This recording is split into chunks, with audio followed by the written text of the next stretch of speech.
Hey, good morning. It's Coffee with Shanda, 7 a.m. And I want to talk to you about how much your mission matters, big time. So here's the deal. I think that if you actually knew what it is that you were supposed to do with your life. I mean, I think some of us have an idea, but I have a company, I'm growing my company, I'm a mom, I'm a friend, I'm all these things, but I still have moments where I ask myself, like, what am I here for? What am I doing? And last night, well, first let me back up. I was in Utah, as some of you guys know. I was doing lives from Utah. If you're just jumping on, say hi. Like, please say hi. Like, type in hello. I love to see you. But I want to share something with you. So I'm in Utah last week, and for like 4 or 5 days, and I'm spending time. A friend of ours connected us with another couple who I fell in love with. You know those people that when you meet them, it's like you feel like you've known them for a really long time, like they're going to be friends forever. That was the connection that both Ash and I had when we started spending time with them.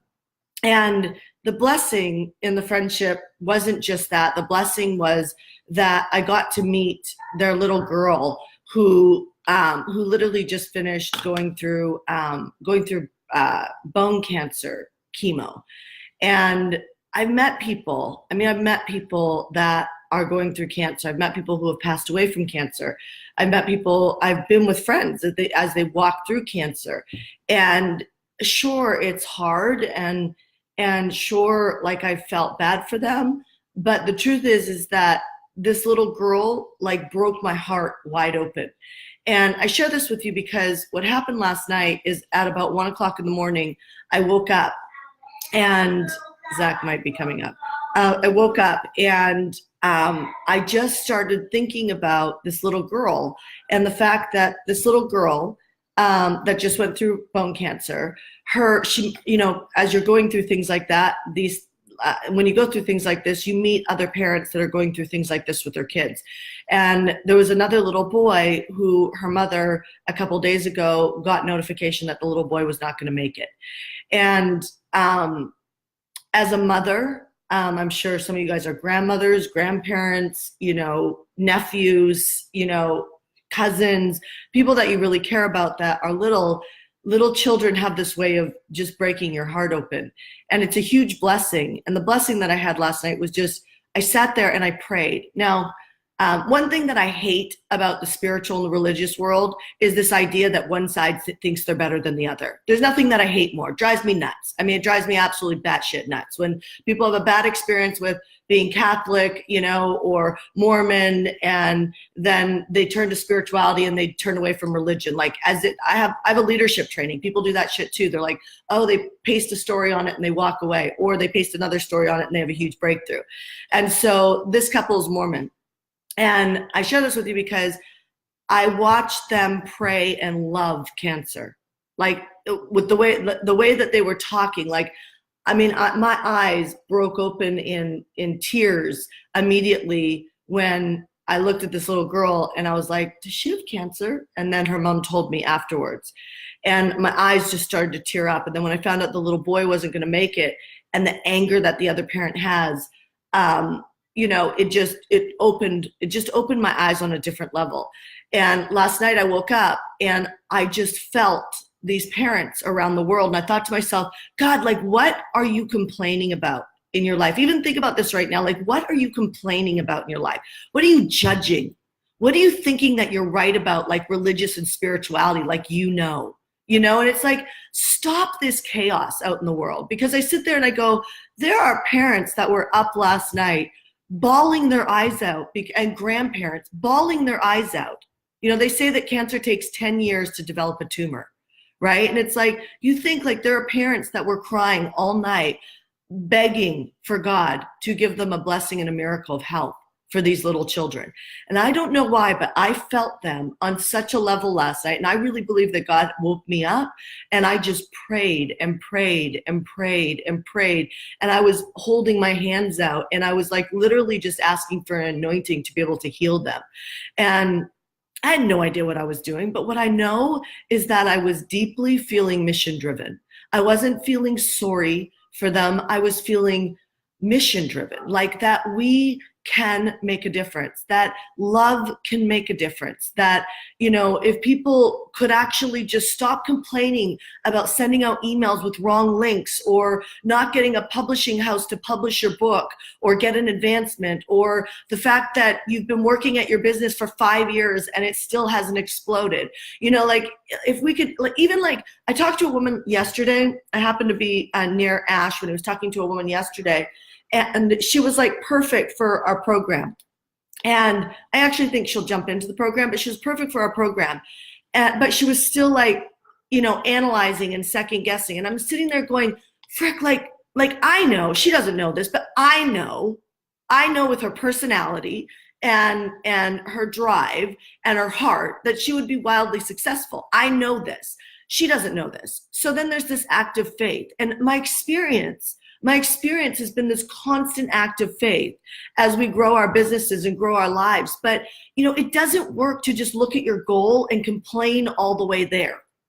And that's my experience of people. Like literally, I did a whole, I don't know, I think it was a month ago for our clients. And I said, I've taught this stuff to you 1,000,000 times, but whenever I ask you what your business is, you tell me the tactical pieces about your business. I lead a leadership program that creates transformation. Okay, what does that mean? I have a 6-week coaching program. Okay, who cares? There's 1,000,000 of those out there. And I'm not trying to be crass with you, but most people don't lead with the conversation of what is your mission. Your mission matters. And when you're just working and you have these openings of inspiration, about making a difference, most of them happen at the beginning and then they go away, and you get on the path and you complain your way. And it takes longer because you complain your way all the way. And so where did we stop remembering about what's going on this planet right now? When did we stop? When did we stop looking up or stop feeling? We grab our iPhones, and I watched 2 little girls walk down the street the other day, and they're both on their iPhones, walking next to each other. And I'm like, they may as well be robots. They're not even talking to each other.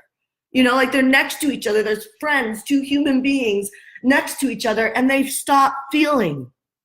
Apparently, they've stopped feeling.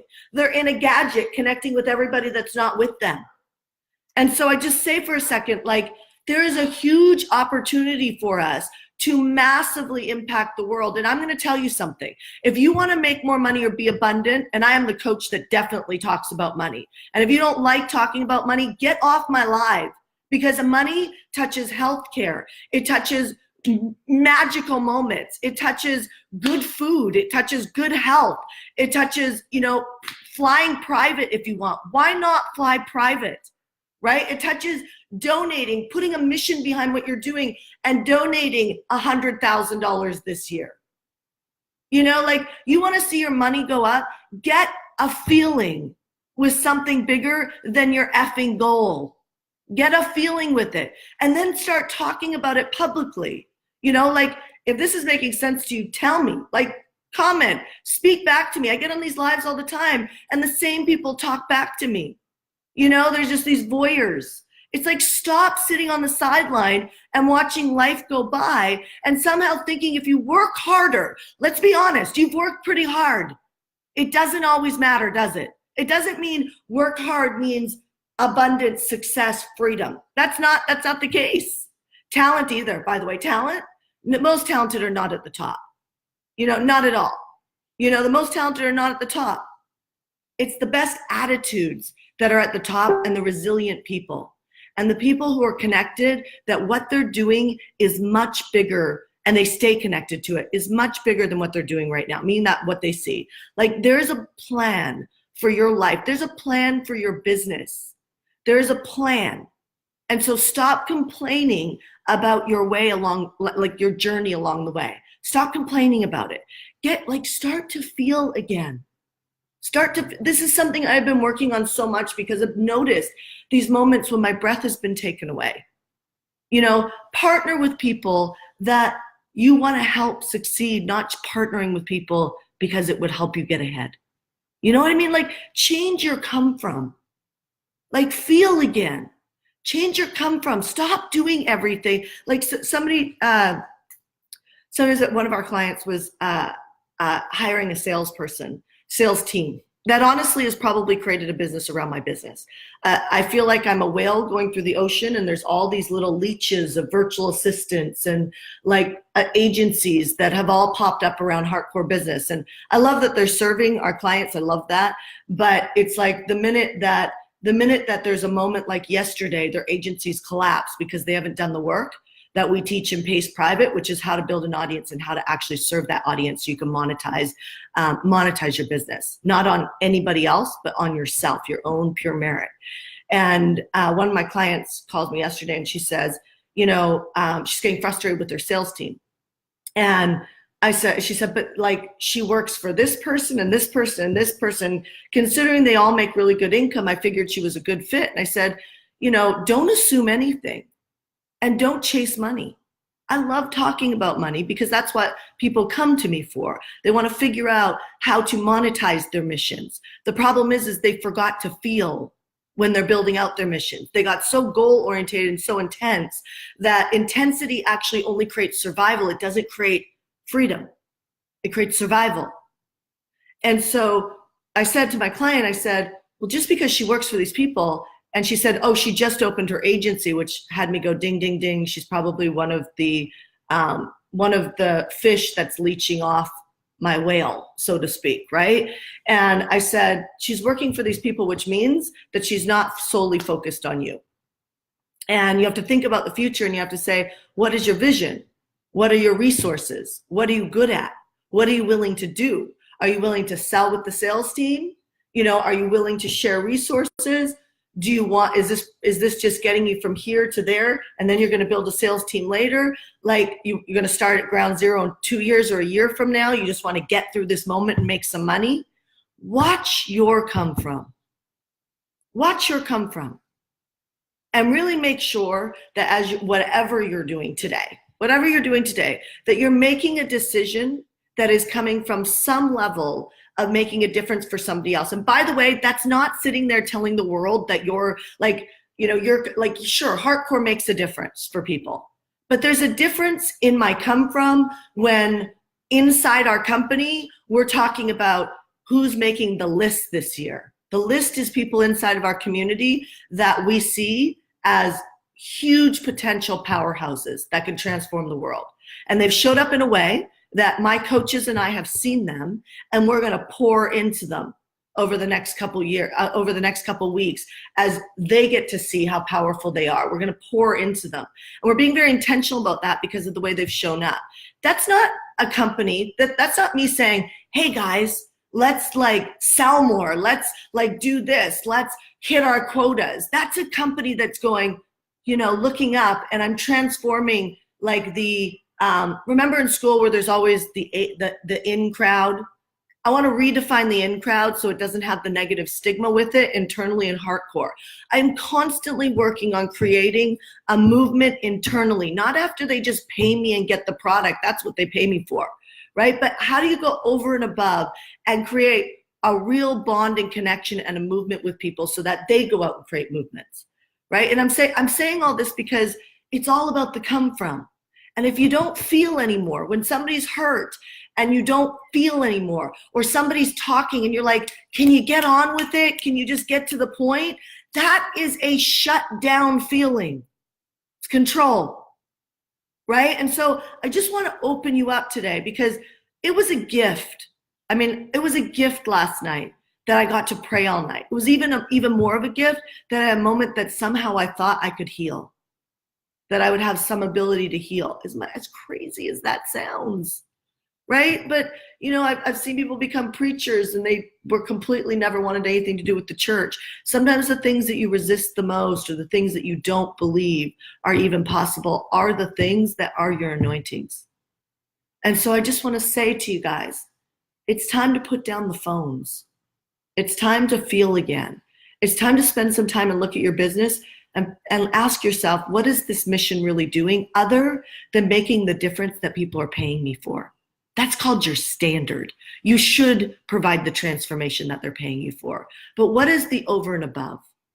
I think people get desensitized and they start writing people off very quickly. even the most masterful trainers out there. I see it all the time. Just because you're talented and you've been doing your work for a long time, it's time to stop assuming like you know, because human beings are unique. They're unique and they're just like you at the same time. And we all have bad days, bad times, bad seasons. And the truth is that it's time to feel. So when I go back to realizing that there are parents right now that have children that they were praying for last night to be cured of cancer, and you're effing complaining. And you're complaining about the way somebody treated you, or the way that you didn't get what you needed out of a program or a product or a service, or it didn't serve you. Why don't you wake up and say, what did you contribute? What did you contribute? What are you doing in your coaching programs right now? What are you contributing to them? You know what I mean? Like I'm like, I never walk into a program and walk out just getting what I need. Never. And ever since I did the leadership work years ago, I've never showed up like that. And I still have friends that still show up like that. And I sit there and go, really? Really? You're really going to complain about what you didn't get? Why don't you shift your attitude and say, what did you give? Because you always get what you give. You always do.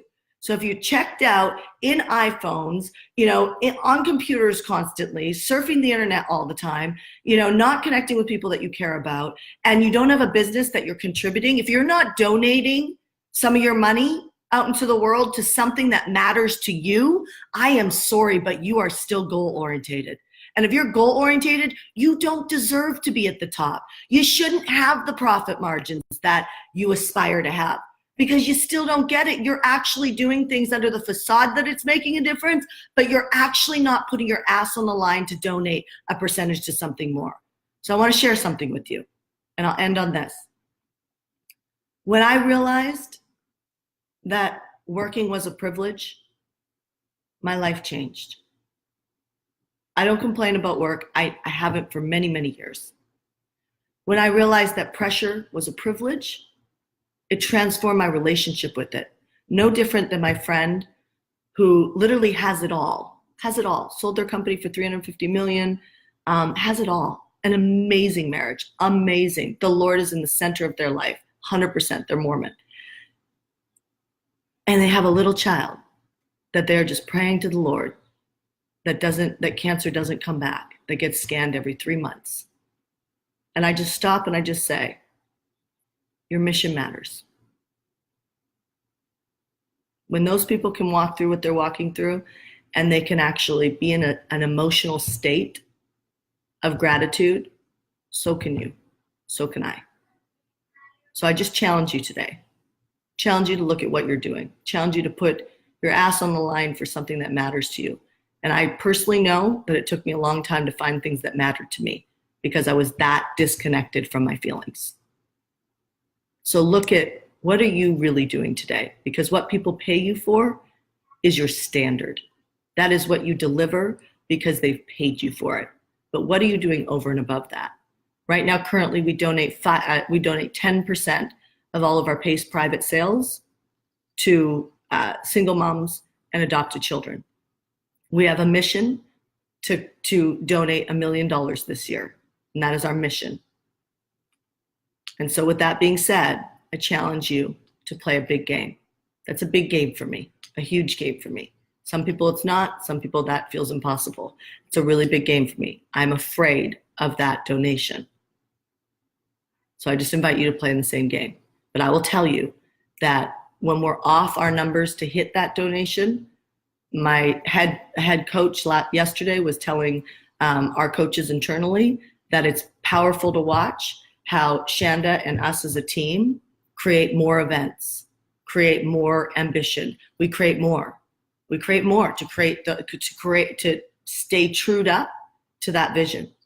We are not in a conversation internally of how much money we're going to make. We're in a conversation of 1,000 PACE members, and $1 million donation. What's the difference that makes a difference for you? What are you connected with? And how can you put your butt on the line? Maybe even call a charity and say, I'm willing to do this for you today. You can count on me. That's it. I will see you tomorrow morning on 7 a.m. Coffee with Shanda. This is the last week before we go into Flex. So please be with me Wednesday, Thursday, Friday this week. I'll talk to you soon. Bye.